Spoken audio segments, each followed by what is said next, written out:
Hi, welcome back to PÖFF TV. I'm Miia and we're right in the heart of the Black Nights Film Festival. Today I have some two amazing guests joining me tonight, and they are the producers behind the Filipino film Some Nights I Feel Like Walking. Let's give a big welcome to Jade and Alemberg. Thank you. We're happy to be here. Thanks for having us. I'm so happy to hear that. So, I was thinking, was there maybe, do you think, a personal experience that prompted the creation of this film? Yes, well, not ours. Yes. Our director is not here, unfortunately, but he sends his love. Yes. It's very personal to him. The film is about a bunch of boys who go out into the night, and they become friends, and one of them dies, and so they have to travel and take the body to a place. So Pearson, growing up, he tells the story to us. Growing up, he likes walking around, taking long walks at night, and in his experiences, he meets people.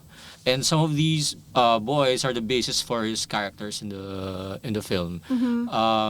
There are characters who moonlight as sex workers, prostitutes, and there's a lot of danger and also a lot of fun. And so this is really from Peterson's worldview and experiences, and also about his longing for home. Peterson grew up in the province, and when he moved to the city, he always felt a kind of a loneliness and a need for belonging. So this film talks a lot about belonging and finding a family, even though they're not your blood family. And these are all things that are very they're near Peterson's heart.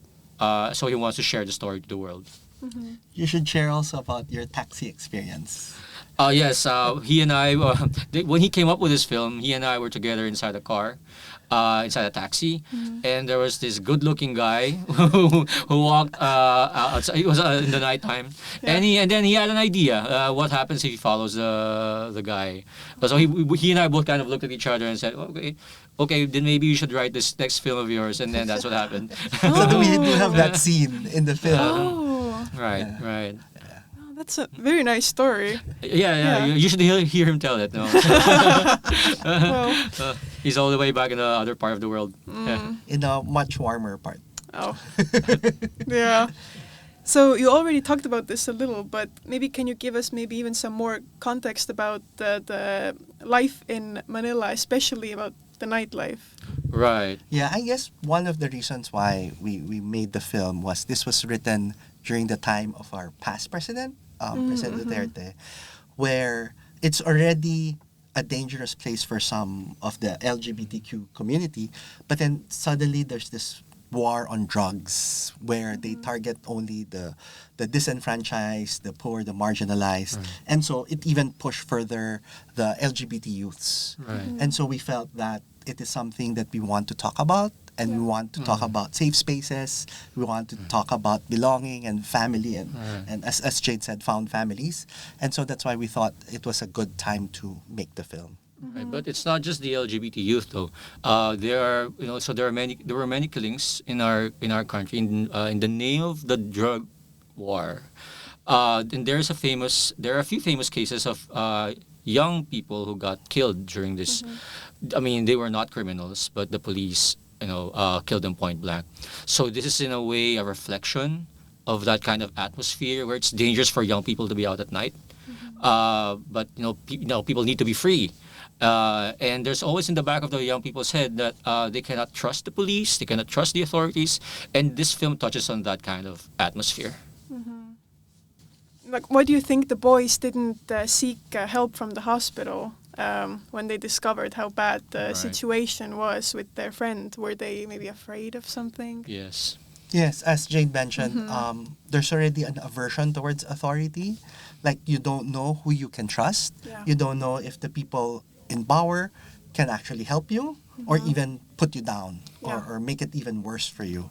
And so that was something we really talked about at length. Really, even after filming, during edit, we were also talking about this part of the film. But we felt that we want to reflect a more realistic perspective, at least from these disenfranchised youth, these marginalized youth. They're always so afraid to do it. they know that they need to go to the hospital, but what might happen is that they could get implicated in a crime.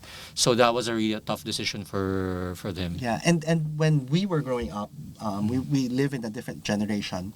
The police will actually harass the gays who are seen at night, and sometimes imprison them for this law called vagrancy, which means that you're just walking around doing nothing.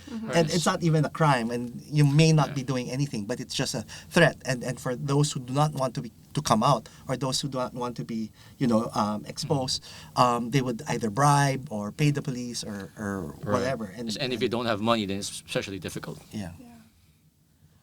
All right. Was there any situation while filming that maybe changed the course of the film or the way the film turned out? Yes, 10 million times. No. Well, for one, we had COVID on set. Oh. Right. So we had to stop. practice strict regulations. Yeah. We had to stop shoot and then reshoot again when everybody was okay. And then this was also our first time to work with a foreign crew, because we also got funding from Singapore. So we flew in a camera team from Singapore, and that was also interesting how the Filipinos and the Singaporeans work together. But it was mostly pleasant. Except for the COVID. Yes, and then quite a bit. There were a lot of challenges. We also were working with a strict budget. Yeah. So, for example, we wanted to shoot in Peterson's hometown when they moved to the province, but finding locations there became difficult, and there was an opportunity for us to have support from the next town. Yeah, called Pangasinan. So we shot there instead. Small things like that. Yeah. The local government was very supportive of us filming there, and also there's one more thing that came into my mind, which I forget. Are you now. talking about casting, or are you going to talk about? No, never mind. I forget now. Sorry. All right, that's okay. Can you tell us maybe about the meaning of fire and the burning scenes in the film? Is there maybe a significance of fire in the Philippines, or? Oh, okay. This is something that I wish we could talk to the audience about, because it might have different meanings for different people. But definitely, I'm so glad you mentioned it. The fire motif does come up. It means several things. But in terms of its connection to death is one of the. So we just came from the pandemic, right? And people had to be cremated instead of buried. In the Philippines, especially in a Catholic country like the Philippines, it's people prefer burials. Yeah. So the idea of fire is as like a second choice. Like you may be forced into like burning the body. So we're trying to find that connection between death and fire, because it's not the usual way that people say goodbye to their loved ones. And in this film, it becomes the best way to say goodbye. Yeah. All right. What's the message that you want the audience to really take away from this film?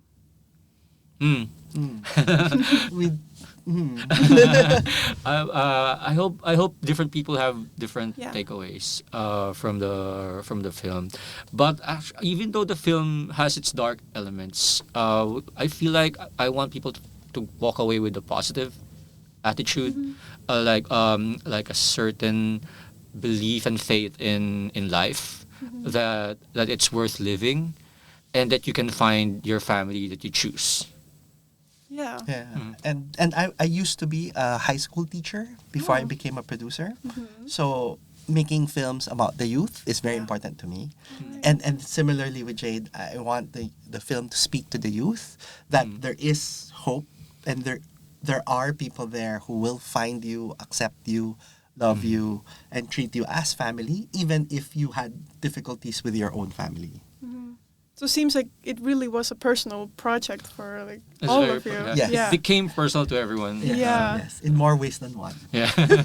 and the crew became a family itself. Like we were locked in, and we were. Yeah. Now I remember what I'm gonna say.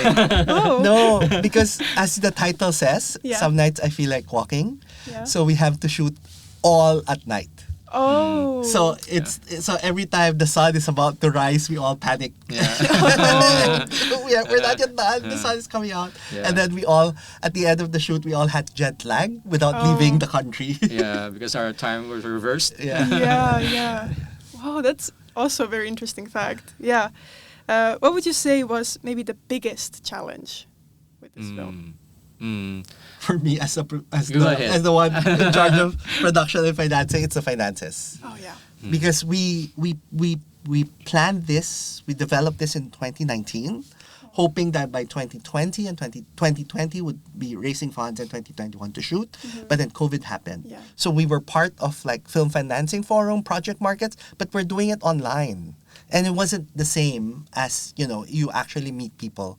And so raising the funds at that time was extremely difficult. Yeah. And so because we weren't able to raise the money that we want to raise, I'm glad Peterson, our director, agreed to like rewrite parts of the script. Together with Jade, we thought of ways on how we can still do the film, still convey the message we want to say, but in a smaller scale. Right. We had so many challenges.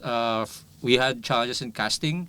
We met hundreds of boys. So it was difficult, but I think we were very happy with who we came up with. Yeah.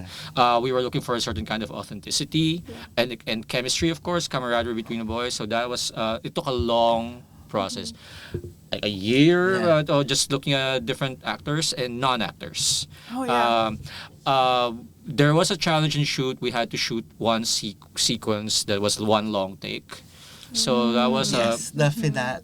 Yeah, Can we so- say that? I mean, it's not a spoiler. well, yeah. There is that difficult scene. Yeah. So we planned it for quite a long time, and we did rehearsals, and we allotted three shooting days for it. Yeah. So that was a challenge that I think worked well. Yeah, we rehearsed so much, we planned everything. Yeah. And yeah. Otherwise, we would waste money. Yeah. So we really had to plan a lot.